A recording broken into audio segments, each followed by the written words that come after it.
Celsius. This east-west split in conditions will be continuing as we head into Saturday. So the Northern Isles of Scotland, some brightness around, a few showers to watch out for, but other areas of eastern Scotland generally staying dry if rather cloudy. The rain, though, lingering out towards the west to make for a fairly damp and dreary day.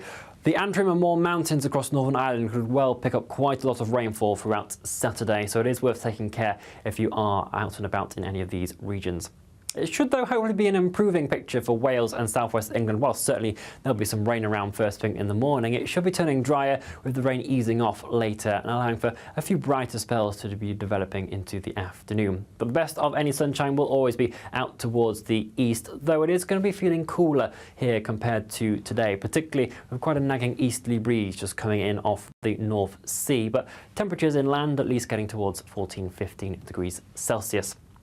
As we head into Easter Sunday itself, the weather front in the northwest that's been bringing the rain will gradually fade out and weaken, allowing for that rain to eventually clear off. But we've got another system just pushing into the far southeast, and so there will be some outbreaks of more showery rain moving into southeastern England at times. But for many of us in between, it'll be quite a nice fine day, some pleasant amounts of sunshine in there for anyone that does have any Easter day walks.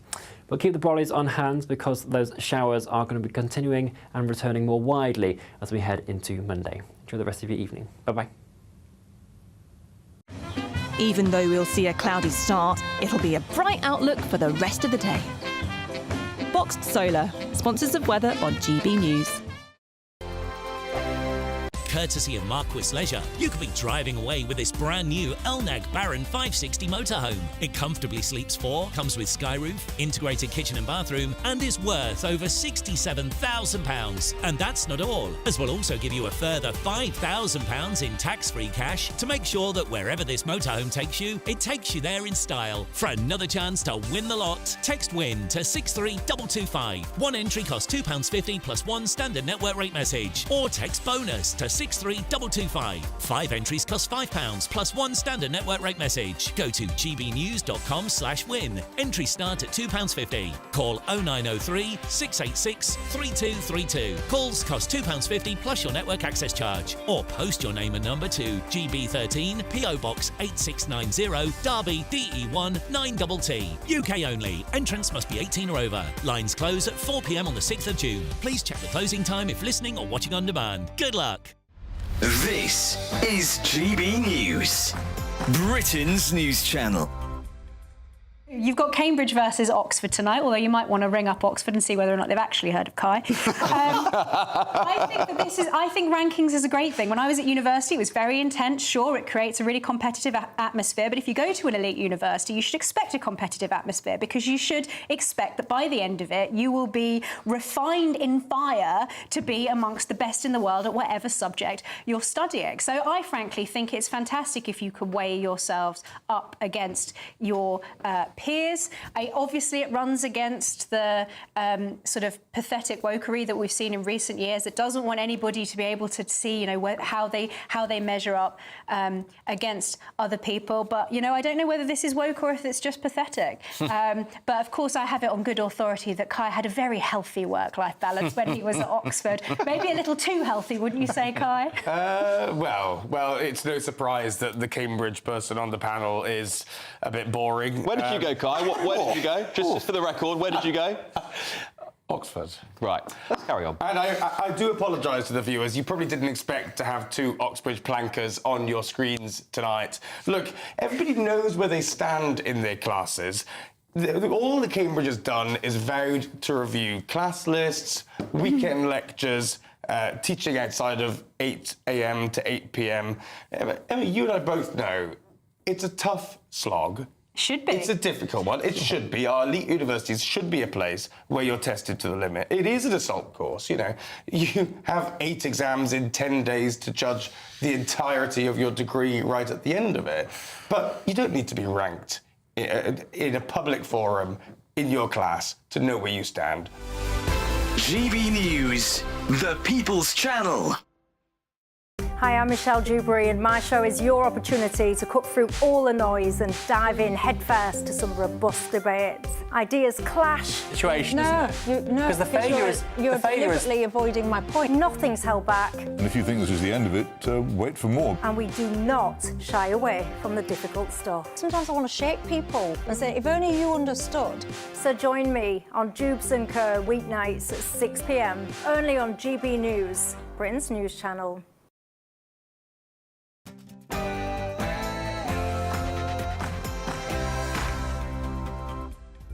Hello, it's 11 o'clock, which means it's time for tomorrow's newspapers tonight. Join us over the next hour to find out about a bunch of stories, including 2,000 men have been allowed to cross the Channel this week, but French anti-immigration philosopher Renaud Camus, I think my uncle drives one of them, is not one of them. In a ridiculous irony, he's been barred. A black barrister cried racial discrimination when her boss said her work wasn't vanilla enough. She's just been served a big scoop of reality. And why is Little Britain popular again after being cancelled by Killjoys a few years ago? Although, to be fair, people watching it now might think it's a documentary. I'm Leo Kearse, and tonight's comedians are Steve N. Allen and Nick Dixon. There they are, ready to go. This is Headliners.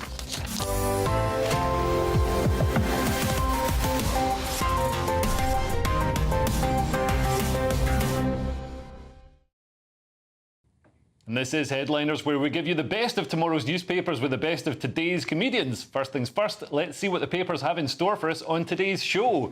The Times leads with UN refugee body backs return hubs for migrants. The Telegraph has Reeves, it is foolish to cut our ties with China. The Guardian has teachers warn of surge in racism and misogyny, and that's about to start when the show gets kicking off properly. The Daily Mail has bin strike unions iron grip over Labour ministers. The Express has Easter reality for migrants at Cathedral.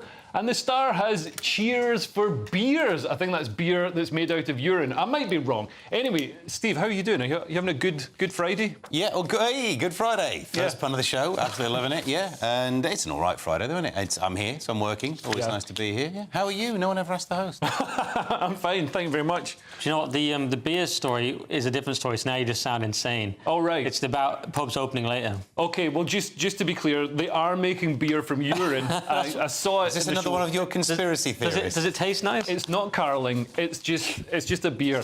I do it the other way around. I turn beer to urine. Yeah, you do, but you don't then sell that urine. I hope. I mean, you could. Anyway, let's have a look at the front page of the Saturday Times. Nice. Good point. Yeah, we should. UN refugee body backs return hubs for migrants. You're moaning about all the people on the crossings. It's fixed. Job done. Move on. So this is Labour eyes Balkans as the Channel crossing saw.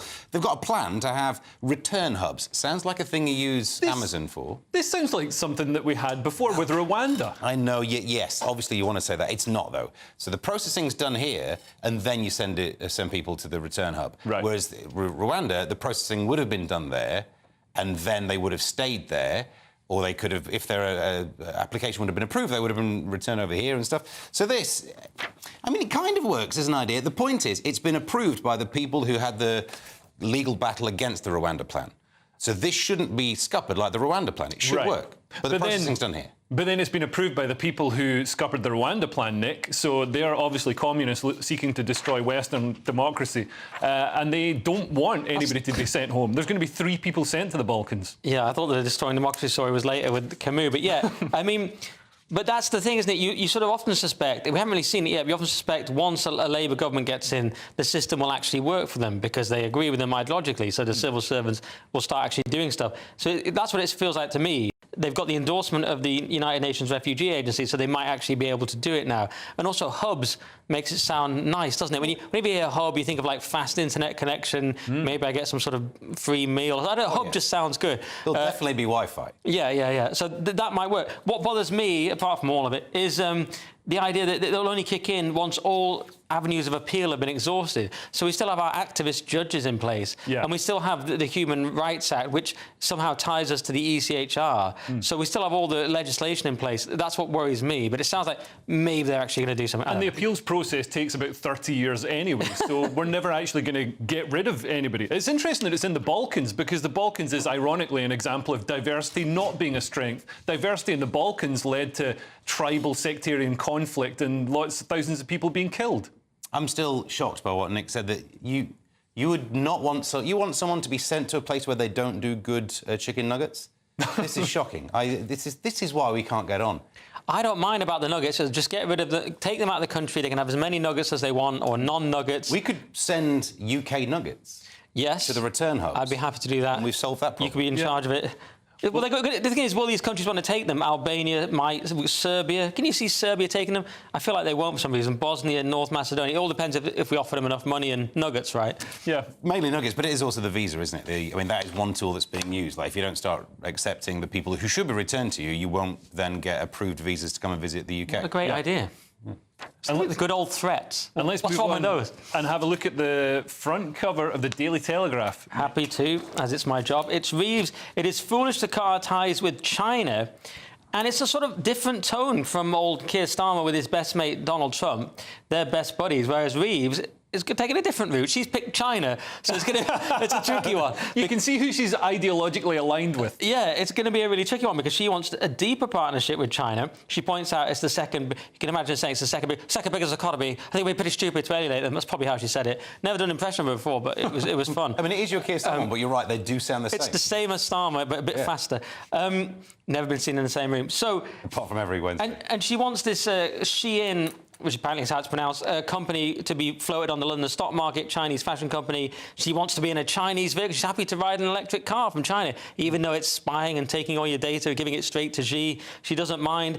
But it's going to be interesting. As the trade war intensifies with our greatest ally, how is that going to work? If you're like, well, I've gone with China, soz Donald, I'm not sure. Yeah, and also this is sort of echoes of, about 10 years ago or whenever it was that the European leaders were criticised by Donald Trump for cozying up to Putin and getting all their gas and their hydrocarbons from Putin. And Trump said this could be a problem one day if Putin turns out to be a bad guy. And all the European leaders laughed at Donald Trump. And then what happened? I get the feeling that the Chinese Communist Party might be like other Chinese Communist parties and kill millions of people. Are you saying all Chinese communist parties look the same to you? One of the most racist things you've said this 10 minutes.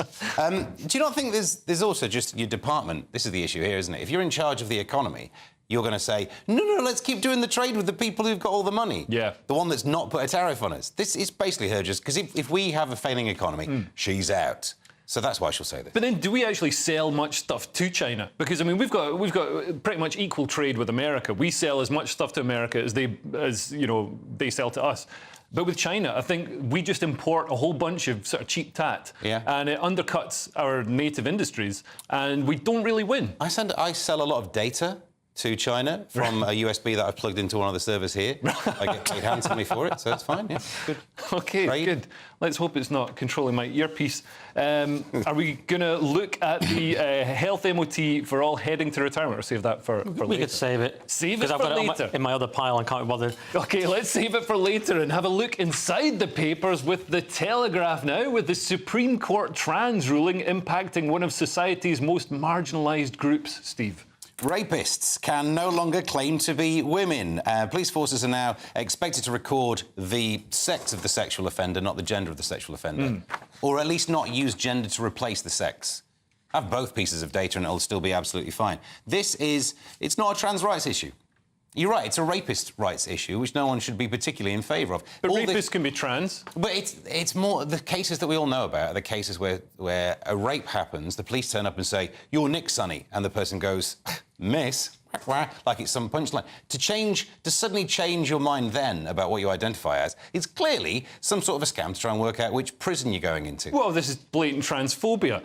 Somebody can change their gender at any time. I changed my gender to a woman before I started hosting this show, so I'm now hosting it as a woman. My pronouns are she and her. And I mean, you're referring to Isla Bryson. So this was a Scottish rapist who, during the court process, changed, decided to say he was a woman. But what we see in cases like this is the police and the criminal justice system go along with it, and they start referring to this bloke as a woman, and it's incredibly hurtful and offensive to his victims. And it also can be confusing if there's a rapist on the loose. Police put out a statement saying we're looking for a woman who raped some people, and you're thinking 6'4" beard. Yeah, and they show a picture, and it doesn't look like a woman. But that's why it's great that the Supreme Court ruling has ended that. It's ended you being able to identify as a woman, Leo. Well, I'm still a woman. It's over. It's ruined diversity on this show. It's over. I mean...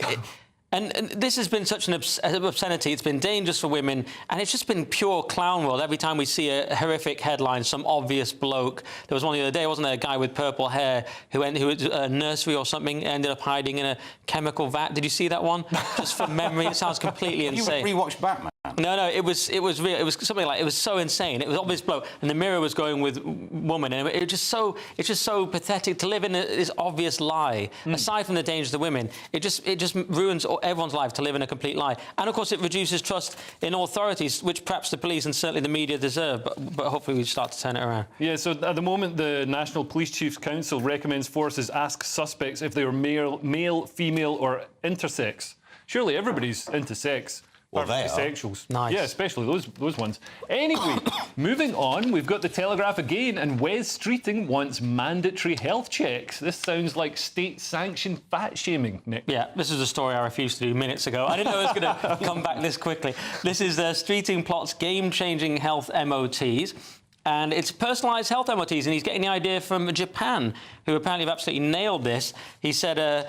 I'm interested in the science and technology side, where you'd expect Japan to be a leader, racist. But they've also got a very significant ageing society, so he's looking at how they support people who age. Japan has the world's fastest supercomputer, Fugaku, which is now being used to accelerate research in personalised medicine, and their life expectancy is 84. Wow. The only strange thing to me is, in this country, particularly a lot of Labour people, want assisted dying, and they want to kind of off people when they get old and inconvenient. So but now they want to make them live to 84, so that seems like a contradiction to me. Yeah, I mean, maybe they'll raise the retirement age as well, because we've got this, pensions overhang, so that's the real issue. People are living for 30 years when, half a century ago, they were living for an extra 5 years and claiming that pension. Yeah. There was a story yesterday that was about saying if you're 70, you still have the mental cognitive ability of a 50-year-old from 20 years ago. Yeah. Which is great, because you were 50 20 years ago. It's good news. Maybe it's just the same person got asked. They looked at the same data and just checked. Crack on, go back to work. Yeah, that's what it's about, isn't it? You're right, Leo. The retirement age is changing. We're getting so much propaganda now. You know what you can do when you're old? Work. You're really healthy. And I mean, Japan hasn't done the thing that a lot of other Western countries have done, which is to just open the borders and bring in lots of people from places like Mogadishu, which is a perfectly fine replacement for instead of people having kids here. What's the difference? I can't see any. And do you think technology will advance to the point where automation and robots will be able to take up the slack in Japan's workforce? That would be nice. I mean, I'm not sure. I don't totally believe in that solution. I've heard from demographics experts that it doesn't work. But let's see, with new technology, who knows? I thought you were going to make the point that because they've been fairly anti-immigration, elderly people won't be looked after by people who hate them, which is something that's quite worrying. You did see it though, don't you? Yeah. But they'll be looked after by robots. This one called this supercomputer Fugaku, which used to be one of my search terms. Didn't realise I was getting that wrong. And, that's the dyslexia. Yeah, that's was it all pixeled in a certain region?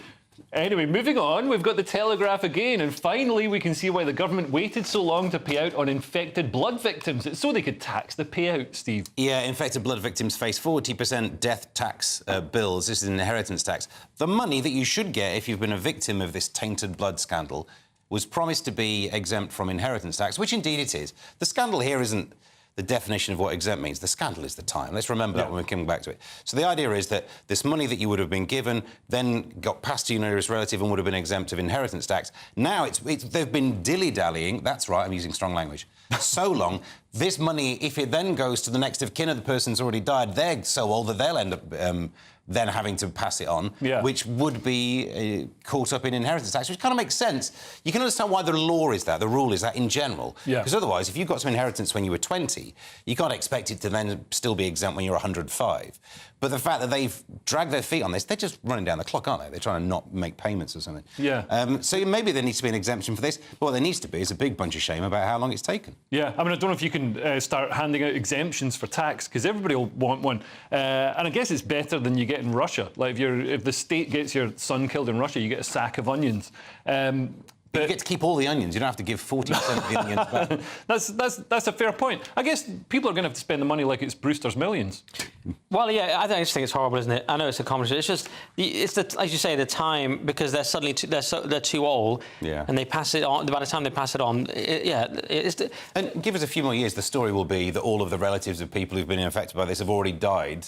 There'll be more shame, and it really feels like they're just trying to... Oh, they're all promising to get it done quickly. It's too late for that. Well, this was I mean, it feels like a deliberate ploy by the government to kick the can down the road and string it out so that people would die before they'd claim their compensation, which feels really sick. So hard to tell in this country if long delays in health are a conspiracy or just total incompetence and a collapsing service. Well, talking of conspiracy, this was people contracting tainted blood, contracting HIV and hepatitis C through contaminated blood products. So the government gave people injections that gave them health problems. How could that ever happen? I'm surprised. I'm stunned. Sure, it was a one-off. Anyway, moving on. In the next segment, we'll be finding out what's in the front cover of Saturday's Guardian, and we've got lots more stories from inside the paper as well. This is Headliners, only on GB News.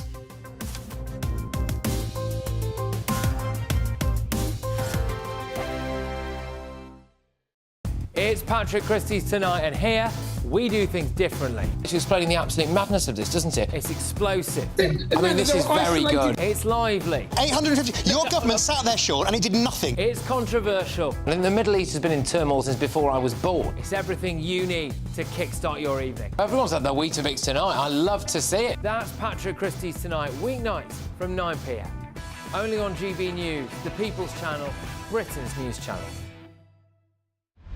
Britain's newsroom, weekday mornings from 9:30. What is a non-traditional relationship coach? Basically anything that doesn't fit societal norms. So if you are anything that is other than heterosexual, or if you have multiple partners. And is there growing demand for that kind of service? And if so, why? Very much so. People are starting to realise that we've been kind of indoctrinated from birth to be monogamous and follow societal norms within relationships, myself included, I hasten to add. It was about 6 years ago I discovered that I was polyamorous through a lot of friends that are poly. And it just developed from there, basically. And there's not many relationship coaches that are able to deal with non-traditional relationships. We are very much trained to be traditional relationship coaches. So I'm an out-of-the-box thinker on that one. Nadia, surely it's just being a bit greedy, isn't it? Well, yeah, I think monogamy can be beautiful and wonderful. And for most people, myself included, that's the type of relationship that fulfills me. I would not be interested in an open relationship. I think you're right. We're not naturally monogamous as a species. If we were, we would mate for life and it wouldn't even be an issue. But the fact that we're not means that we're not monogamous by nature. So monogamy is a choice. And I think in a relationship, that's one of the most exciting and special choices that you can make. You wake up every day, you carry on with your day, and you choose to only be with one person. I think that is so unbelievably special and would make me feel a lot more fulfilled than having multiple partners. GB News, the People's Channel. Hi, I'm Michelle Dewberry, and my show is your opportunity to cut through all the noise and dive in headfirst to some robust debates. Ideas clash. Situation, isn't it? Because the failure is... You're deliberately avoiding my point. Nothing's held back. And if you think this is the end of it, wait for more. And we do not shy away from the difficult stuff. Sometimes I want to shake people and say, if only you understood. So join me on Jubes & Co. weeknights at 6 p.m. only on GB News, Britain's news channel.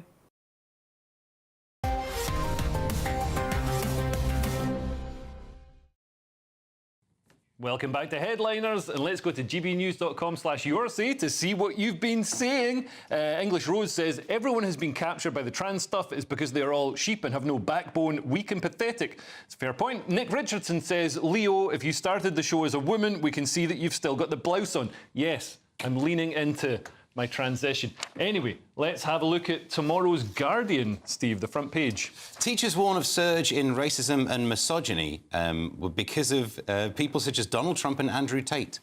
Now, they're blaming social media. Apparently, these young people are seeing things on social media that might have a whiff of misogyny to it, and then they're doing things in school that reflects that, as opposed to when I was at school in like the 70s and 80s, when sitcoms had absolutely no misogyny, no racism in there at all. We will watch that stuff at home and then go in and be perfectly polite. So it's a different world that they're living in. This is a survey by the NASUWT union, found that teachers say that social media is the big problem. Yeah, I mean, Steve's making a fair point. There was plenty of racism and misogyny when I was a kid. It was all part of the playground fun. And look how you turned out.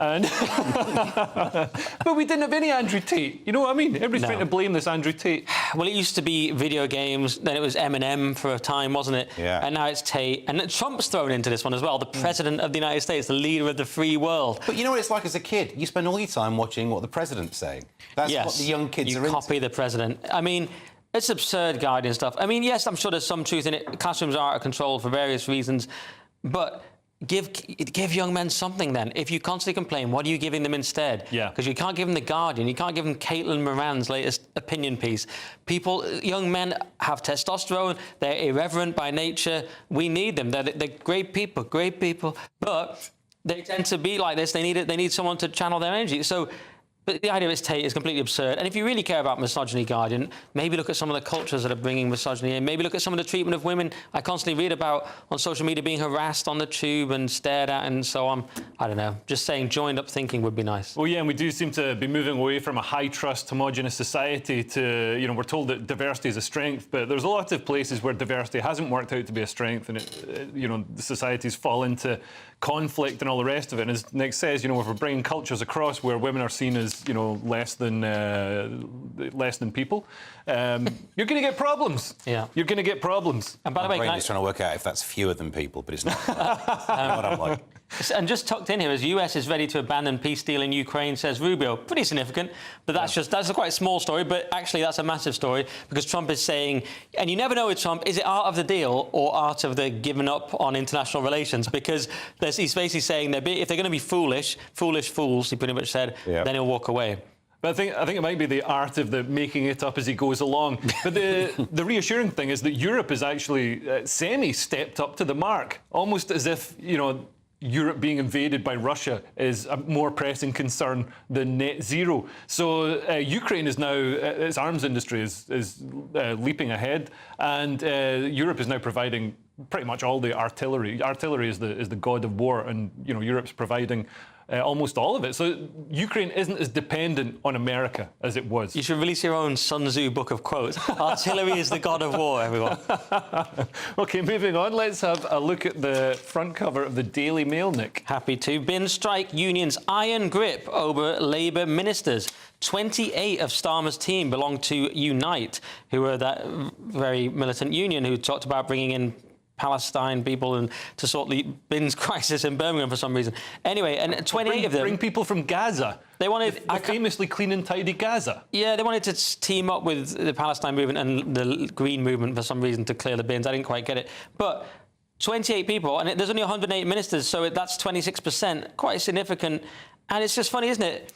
Even though Labour's moving in this Blairite, Starmerite direction, the unions maintain their iron grip on them. So it's kind of annoying because you think if they're going to move away and not be the party of the working class, at least you could get rid of the unions, but no. Yeah. But I don't know what percentage of the MPs under Tony Blair would also have been members of unions.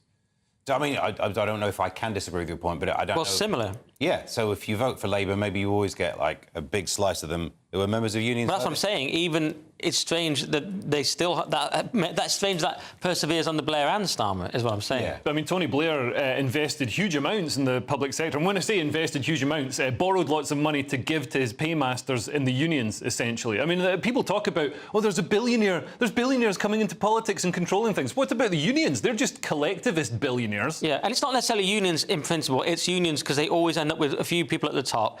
We had this story the other day, didn't we? The woman who's one of the regional representatives for Unite is living in a leafy suburb getting her bins taken out and all this kind of thing. You always have the people at the top who are doing fine, right? Yeah. Yeah, it's anarcho-tyranny. Anyway, let's have a look inside the newspapers now with The Telegraph, with Douglas Murray warning of the war on the West from within. Nick? Yeah, it's Douglas Murray. Society is being polluted by people who hate us.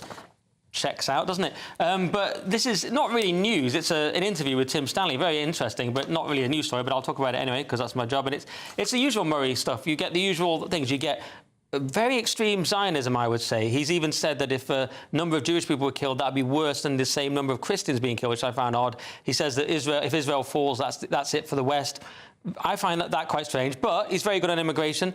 Wrote The Strange Death of Europe, a very important book. He's right to say there's people here who hate us, who sort of mask it with this pro-Palestine thing, but it's often about hatred of Israel, hatred of Jewish people, hatred of Britain.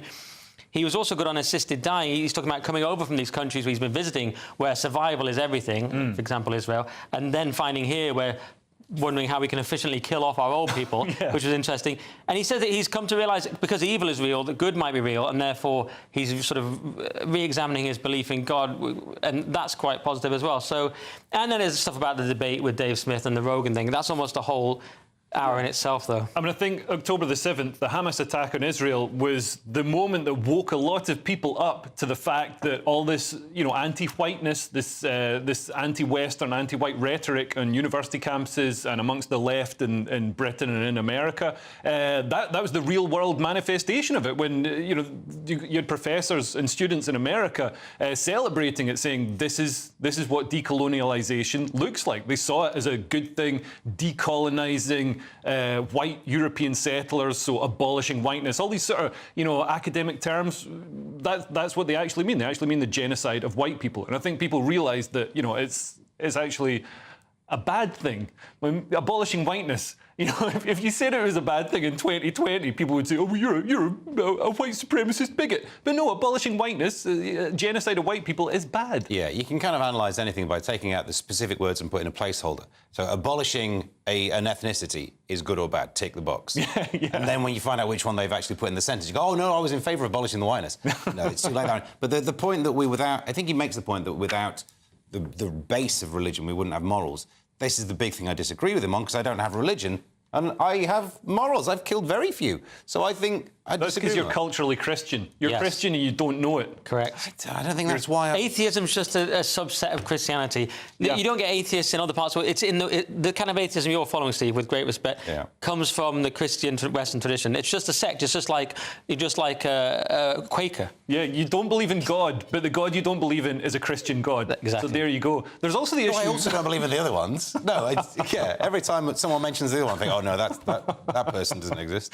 But there's also the issue with this sort of fifth column in the West. We've got these communists that are essentially trying to destroy Western civilization so they can replace it with their utopian dream of what's going to come next, which won't be. It won't be like they imagine. But the left always allies with Islam and allies with people who are trying to allies with the Islamists. People are trying to, harm the West. We saw it in Iran in 1979, where the leftists allied with the Islamists and brought through this Islamic theocracy, which then turned around and killed the leftists. Well, yeah, that's day one. That's day one. Linings. That's on their list of things to do, day one. Kill the leftists we pretended to be friends with. Well, moving on, we've got The Telegraph again, and finally, the government managed to stop someone crossing the channel from France. Ironically, because of his anti-immigration opinions, Steve. Yep, French anti-migration philosopher banned from entering Britain. They don't want me to speak, says Renaud Camus, I believe is probably not how you say it. He claims that immigration will lead to replacement of Europe's indigenous people. Normally, I imagine people sitting around this table on this channel would love the idea of French people not being allowed in. Not even a migration thing, is it? It's just also French. So it would have been a double win. But Again, this is one of those where you can take the details out and just look at the placeholders. Free speech is only important. It's only worth fighting the battle when someone might say a thing you disagree with. So I don't know whether I agree with all that he says or not, but I would definitely fight. There used to be the phrase like, I disagree with what you say, but I would fight to the death for your right to say it. But now it's, I disagree with what you say, but I would fight to the death for your right to say it unless I disagree with you. Yeah. And now then I think you shouldn't be allowed in. Because if you disagree with what this bloke's got to say, let him come here, do the thing, say why you think he's wrong. And also, it seems to be proving his point that the week that he's not allowed to come to Britain, 2,000 men flood into the country on small boats, completely unopposed, and, you know, are taken off to the nearest ibis. Yeah, you think about all the people we've let in, criminals or people whose children commit crime in a way that's probably predictable, all the people we can't deport, and you go, hang on, this 70 or 8-year-old French philosopher, it's absurd. But it's kudos to GB News and Matt Goodwin for having him on to give his side of the story. I thought that was really important. That was good work. And he's controversial because he coined the great replacement theory. The thing with that is it happening? Clearly. But the controversial part is whether it's deliberate. And maybe he's implied it is deliberate because he says, why are Western governments doing this? But it's clearly happening. We can all see. But if it's just a question... Here's my point. If it's just a question of birth rate and mistakenly thinking that economic migrants were going to help our economy, why doesn't the government come out and say that? Why instead we get anti-white discrimination in the police? Or you get a bronze medal because you're the European. You get bronze in the recruitment, not gold. We get anti-white discrimination in the NHS.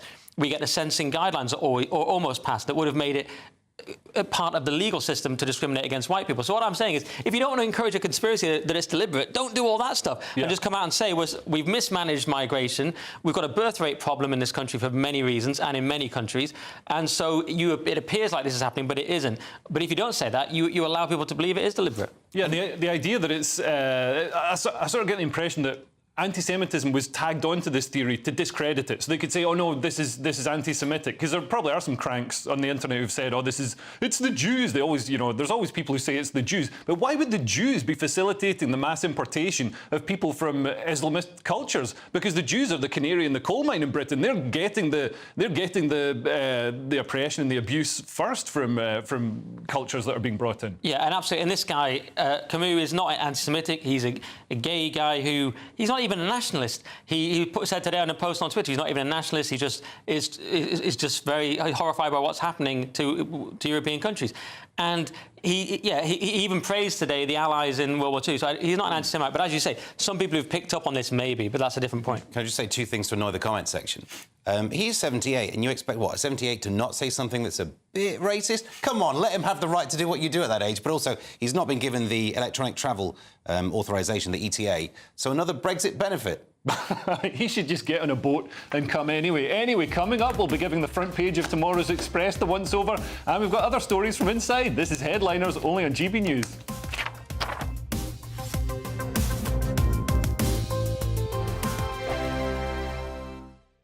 Westminster, the ultimate clique. And you're fighting like rats in a sack. But here on the Camilla Tominey Show, we ask the questions the establishment media is too scared to ask. OK, let me ask you a straight question, because I know you're a straight-talking politician. Whether it's net zero, illegal immigration or law and order, nothing is off limits. You had the power then.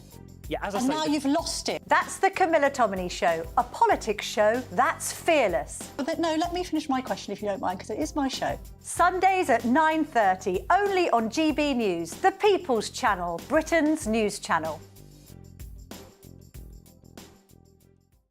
We're proud to be GB News, the People's Channel. And as you know, we always love to hear your views. Now, there's a new way of getting in touch with us at gbnews.com/yoursay. By commenting, you can be part of a live conversation and join our GB News community. You can even talk to me, Bev Turner, or any of the members of the GB News family.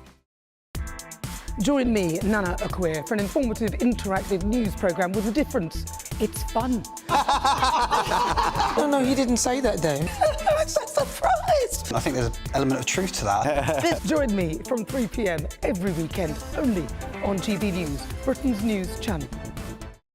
If you want your news to be straight talking... This is the nightmare for the Conservatives again. Down to earth. It's not just Nottingham where this is happening, is it? And most importantly, honest. Hard-working, middle-class taxpayers, they'll get their book thrown at them. Then catch me, Martin Daubney, Monday to Friday, 3 till 6 p.m. on GB News, Britain's news channel.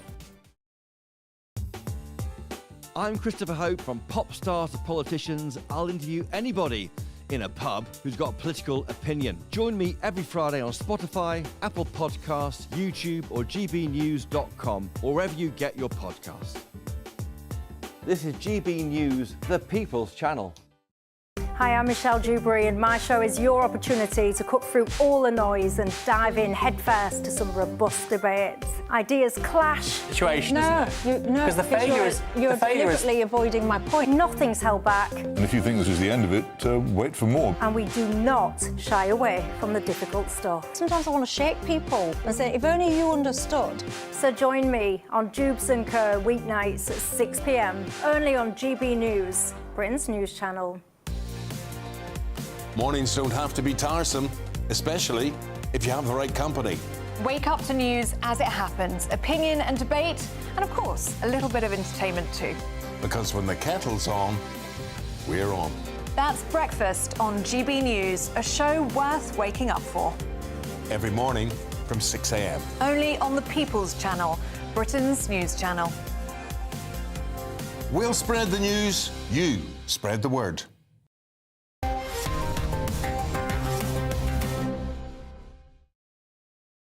Welcome back to Headliners. Let's go to gbnews.com/yoursay to see what you've been saying. Pope Francis, I don't know if it's the real one, he says, very apt for Easter weekend. We have the Holy Trinity of Leo Kearse, Nick Dixon and Steve Allen. He's done a funny joke there. I didn't read it out because I thought it was a typo. Leo N. Kearse, Nick N. Dixon and Steve Allen. It was good. How dare he? I wish I'd read ahead and got it right. And Bessie Boo on Twitter says, on fire tonight, boys. Other than that bit, I mean... yeah, other than the bit where I mangled. A good joke. Anyway, let's have a look at the front cover of the Express, Steve. Easter reality for migrants at Cathedral. Migrants are camping outside one of the UK's most famous landmarks. This is what newspapers do, They have two concurrent things that are occurring at the same time. I believe that's what concurrent means. And then somehow, as if that's linked, as the small boats crisis intensifies. And the witnesses have said the number of people sleeping on these steps of Westminster Cathedral has leaped from, in the past 3 months, from 5 to 10 to dozens. So... not huge. Just why not show a picture of the boats? If your story is about the boats, show the picture of the boats. How many is a good number for you, Steve? What about 17? Seems like the peak. Is that what you're trying to go for here? No, I think how about none?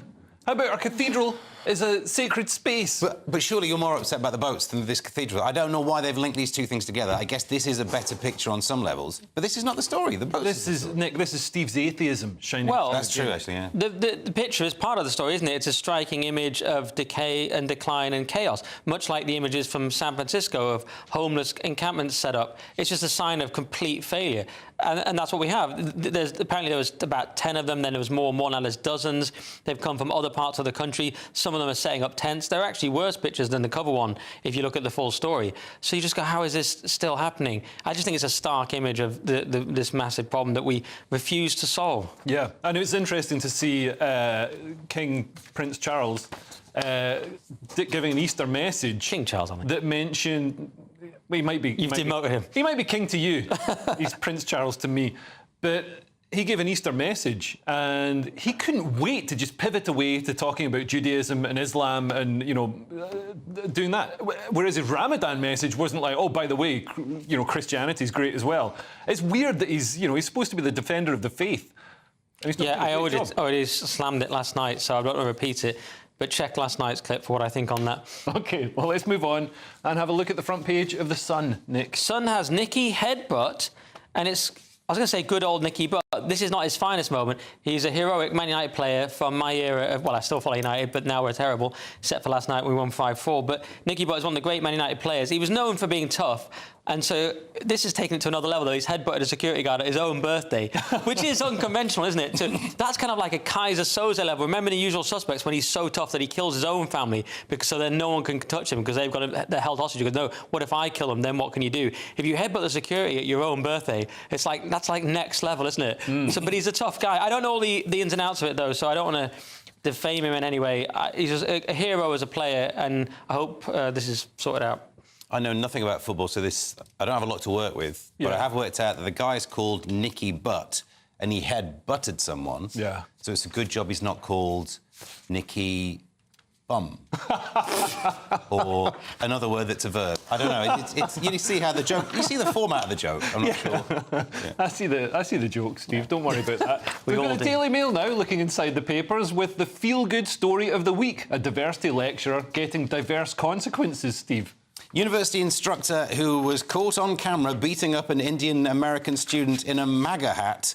You can guess which one of the two was wearing the MAGA hat. Grammatically, it's difficult, but I think you could guess. Has been fired. And I would just say, if you're a woke person, you're meant to think that words are violence. So why don't you just say stuff? That would have ticked your box, because you think that's violence. And also, white guy beats up Indian-looking guy. Come on, woke man, this is page 1 of what you're not meant to do. But it was caught on camera, and they said that, no, you know... We pushed him down as he fell and things like that. But, yeah, they tried to downplay it, but thank God there are cameras everywhere and China's watching us. So, you know, nothing gets past the watchful eye of Xi Jinping. And also this guy, I mean, it just gets worse. He didn't just lie to police, he's also a proud communist. I know. Imagine those two. What an oxymoronic sentence. By the way, Steve, you were woke when you came here. Now you're full MAGA from hanging out with us. Still woke. I can tell you my pronouns all day if you want. But at least I know what a pronoun is. Which makes this was disgusting. If you watch the video, they clearly pull him to the ground. It's horrible. It's insane. And the fact that they were sort of proud about it. Then the guy talks about it. He constantly swears as if that's cool, like a communist beating up students and swearing about it. Just vile people. But it's interesting. This was kind of normal for a while, wasn't it, to attack around 2016 or a bit later, you know, MAGA hat people. It was kind of normal. Now, at least it's frowned upon, because this is very dangerous, this stuff. This is the realm of stochastic terrorism, to use a leftist term they invented, which leads in its apotheosis leads to the assassination attempt on Donald Trump, right? Yeah. That kind of thing. The people have been brainwashed by the media. They see a hat, they think beat up person with hat, because they're morons, and this is what happens. Yeah, I mean, I'm very much not in favour of that. You're right about the level of swearing. You know, I listen to these, I get my phone to read these stories on my way in, and it said every asterisk. Oh, my word, this was the most annoying story. It took 5 minutes to get through that one sentence he said. OK, well, moving on, we've got The Independent now with Little Britain, the TV show, finding success with a new generation. I guess, I'm a lady, isn't a sketch now, it's Labour policy, Nick. Nice. It's Little Britain was cancelled in 2020, so why does Gen Z adore it? And the answer turns out to be it's on TikTok. They have low attention spans, and they like robust humour. I mean... TikTok in general, when I first sort of downloaded it to check it out when it sort of came out and everything, I was like, wow, this is edgy humour. All the humour is very edgy. And a lot of magicians, weirdly. And it's for some reason, it's just more edgy humour, maybe because China's trying to subvert us, I don't know. But one guy here hasn't even watched a full episode, pure Gen Z attention span, but he just loves the clips. But of course, this will happen. You know, young men, as I said earlier, they like irreverent humour. Yeah. They will like this kind of thing. I didn't watch it myself, and it is kind of simplistic, but... As an antidote to woke, you can imagine why they would like this. They'll see a clip and they'll be like, "Wow, I don't get to hear anything like this at school or in the world I'm being told I have to adhere to." Yeah, and also I'd say, Steve, that making fun of everybody is inclusive. I think when woke people, when lefties are like, "Oh no, you can't make fun of this person or that person because they've got this protected characteristic because their skin's a different colour or they're a different whatever," like that's excluding that person from the fun of being. Yeah. Well, that is exactly the Bernard Manning defence when he was like, "I made jokes about everyone," but he didn't, did he? Yeah, Bernard Manning, classic example. Like Bernard Manning brought people together, and he lanced the boil on society. He didn't allow tensions to build up. Right. He aired them. Because if it wasn't for Bernard Manning, there would have been riots, race riots. Is that what you're saying? Well, if you read Howard Jacobson, the philosopher, so he writes about people like Bernard Manning and says, you know, he essentially did release tension in society. So yeah, and Howard Jacobson also makes the point that he'd rather hear jokes that offend him than have the cruel censors stopping people making We're those missing jokes. a trick though, because the article, two interesting things. Right at the end it says, you know, the Gen Z are accepting this, but they ask for their names to be kept out of the article. Well, maybe you're not that brave, but there's a joke because they know how the world works. They'll never work again in communist Britain. There's a joke that they quote about, and even the article says, well, that's racism. And I know it's in The Independent, but the joke wasn't racist. The joke is about the person hosting this dieting thing is racist. The racist words that you spot are in context and in quote marks of the character, and the joke is that the character is flawed. Yeah. And we've gone through a phase where, oh no, that word, we can't have that word broadcast. So what was her name? Marjorie? No, she's... I don't know the character, the weight loss. I know the one you mean. Yeah, which is like, what's that? I can't understand what you're saying. She can't understand the Indian woman's accent. It's like Trump at a press conference. Yeah. And by the way, Leo supported Bernard Manning on several tours. That's why he was... Is that what it is? All right. We've got the Daily Mail now with a black barrister playing the race card and losing 20 grand, Steve. Black barrister is hit with 20 grand legal bill after losing race claim against her employer who said her work was not vanilla enough. Oh, come on. I mean, surely you know what that phrase means. The word vanilla, which I don't agree with. People say, oh, that's too vanilla. It's an excellent flavour. Yeah. It's the finest of the flavour, to quote the Bare Naked Ladies. But this is Jennifer Campbell, who alleged that a manager was being racially discriminatory by saying the work was not vanilla enough.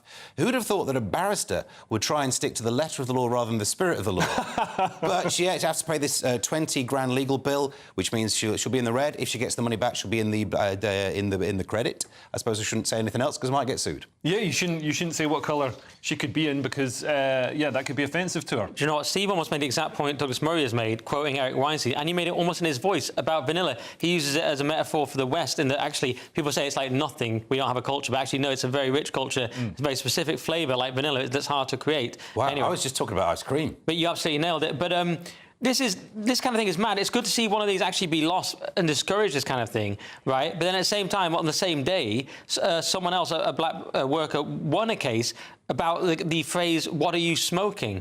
Because that was deemed to be racist. And they won 35 grand payout. That's so insane. I thought this was encouraging, but it's cancelled out by the other story by about 15 grand. I mean, the trouble with stuff like this is it's just increasing the amount of division in society. And, you know, when people all have to walk around in eggshells, it doesn't make for a harmonious society. This is when we need people like Bernard Manning to come in and break the tension. And, you know, basically we need Bernard Manning in HR. We need him in every workplace. Could you imagine an AI Bernard Manning, pop it out. Tribunals would have to go through because our workplace Bernard Manning said something. Of course he'd say something. Well, coming up, we're going to have the front page of tomorrow's Daily Star. This is Headliners, only on GB News.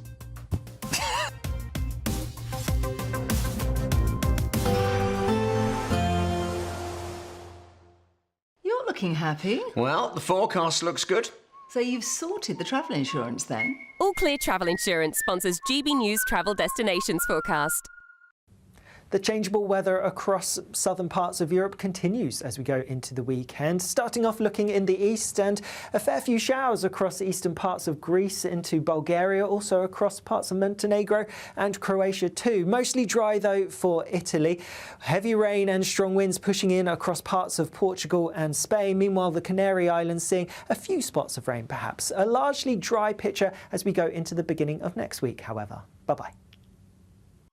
All Clear Travel Insurance sponsors GB News Travel Destinations Forecast. Hello there, very good evening. This is your latest GB News weather forecast provided by the Met Office. I hope you've been able to enjoy this first day of the long weekend, though some of us may well have been stuck inside for most of it. We've got continuing outbreaks of rain across many western areas this evening and overnight. These will be heavy in places and rain warnings remain in force, so do continue to take care. It'll be drier out towards the east, though for all of us it's going to be a mild night. Temperatures holding up around 7 to 10 degrees Celsius. This east-west split in conditions will be continuing as we head into Saturday. So the northern Isles of Scotland, some brightness around, a few showers to watch out for, but other areas of eastern Scotland generally staying dry if rather cloudy. The rain, though, lingering out towards the west to make for a fairly damp and dreary day. The Antrim and Moor Mountains across Northern Ireland could well pick up quite a lot of rainfall throughout Saturday, so it is worth taking care if you are out and about in any of these regions. It should, though, hopefully be an improving picture for Wales and southwest England. While certainly there'll be some rain around first thing in the morning, it should be turning drier with the rain easing off later and allowing for a few brighter spells to be developing into the afternoon. But the best of any sunshine will always be out towards the east, though it is going to be feeling cooler here compared to today, particularly with quite a nagging easterly breeze just coming in off the North Sea. But temperatures inland at least getting towards 14-15 degrees Celsius. As we head into Easter Sunday itself, the weather front in the northwest that's been bringing the rain will gradually fade out and weaken, allowing for that rain to eventually clear off. But we've got another system just pushing into the far southeast, and so there will be some outbreaks of more showery rain moving into southeastern England at times. But for many of us in between, it'll be quite a nice fine day, some pleasant amounts of sunshine in there for anyone that does have any Easter day walks. But keep the brollies on hand because those showers are going to be continuing and returning more widely as we head into Monday. Enjoy the rest of your evening. Bye-bye. Good Afternoon Britain isn't just about us. The wonderful thing about this programme is it's about everyone watching. It's an interactive programme. Well, there absolutely is something to see here, and we're going to be talking about it more. Whether it's breaking royal news, please bring us up to date, or indeed a particularly punchy speech in the House of Commons. Very, very curious. We bring it to you live, and then we bring you live reaction as well. That's Good Afternoon Britain, weekdays from midday. Only on GB News, the People's Channel, Britain's news channel. The royal family is an enduring symbol of tradition, unity and pride for Britain. At GB News, we celebrate what makes this country great. In our new royal newsletter series, you can join me, Cameron Walker, for Inside the Palace, an exclusive look every week that takes you beyond the gates and brings you the very latest from those at the heart of the monarchy. Never miss a royal moment again. Sign up now. Go to gbnews.com/royal newsletter and get the latest straight to your inbox.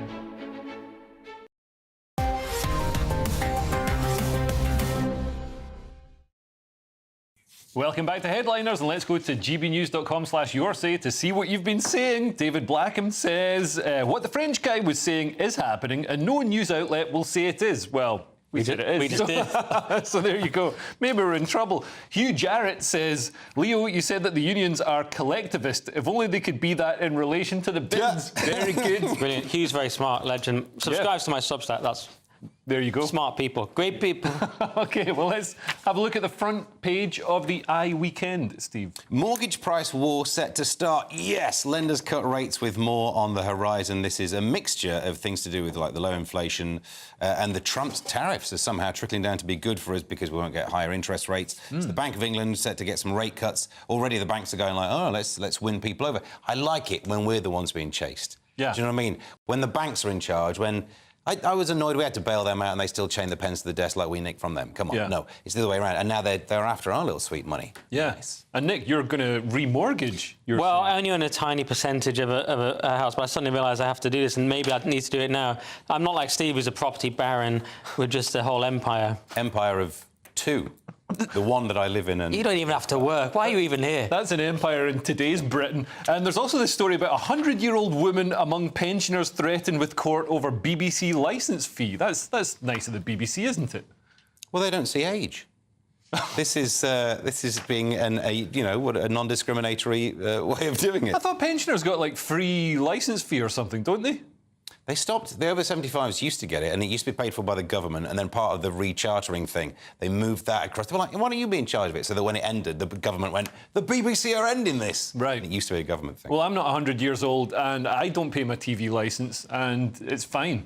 So if you want to save 180 quid this Easter... Do you want to admit all your other crimes on national TV? It's not a crime. How's that a crime? I'm just joking. I don't remember signing the contract for this service. The BBC, that I don't want. It's so mind-blowingly anachronistic that you'll be like watching Netflix or something. You just think the BBC is like Netflix that threatens you with letters. Just keep like subscribe if you want to, like, or we'll send you to jail or whatever they do now. Fines. It's so Netflix a bit threatening as well. With are you still watching? Whoa. Yes, and they're very woke. Yeah. But you're still watching, like a judgment on my life. Have you not got anything else to do than watch 6 of these? Well, we've got time to look at the front cover of the Daily Star. Nick. Yes, you previewed it, Leo, and it's so important. It's the Daily Star. Cheers for beers. Pubs can open for an extra 2 hours to celebrate the 80th anniversary of VE Day, says good old PM Sir Keir Starmer. It's the first fun thing Starmer's ever does. You could drink for 2 extra hours, but no more. Yeah. It's the first nice thing he's done. Why don't you get drunk enough that you think I'm doing a good job? That's the message here. He likes a beer. Remember, that was the beer guy. He likes a beer. One beer. It's a beer coma. Is that what you mean? If it weren't for this act of giving us an extra 2 hours of drinking, where else would you get your alcohol from in a society that sells them 24 hours in shops? There is a Motorway Services that's got a pub in it. You can buy alcohol in every petrol station. So thank heavens they've opened up this other thing we can do. And you can go to the casino, which is open all night. It's not quite the same. I know you drink in the petrol station, Steve, but it's not quite the same.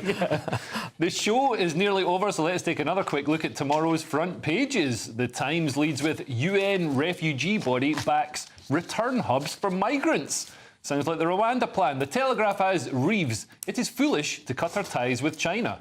The Guardian leads with teachers warn of surge in racism and misogyny, but they're Guardian readers, so they would. The Daily Mail has bin strike Unions' iron grip over Labour ministers. The Express has Easter reality for migrants at Cathedral. The Star has cheers for beers. And that's it for tonight's show. Thank you to my guests Steve and Nick. I'll be back tomorrow night at 11 p.m. with Nick and Paul Cox. And if you're watching the 5 a.m. repeat, then stay tuned for breakfast. And I hope to see you tomorrow night if you're not too drunk tonight. Goodbye.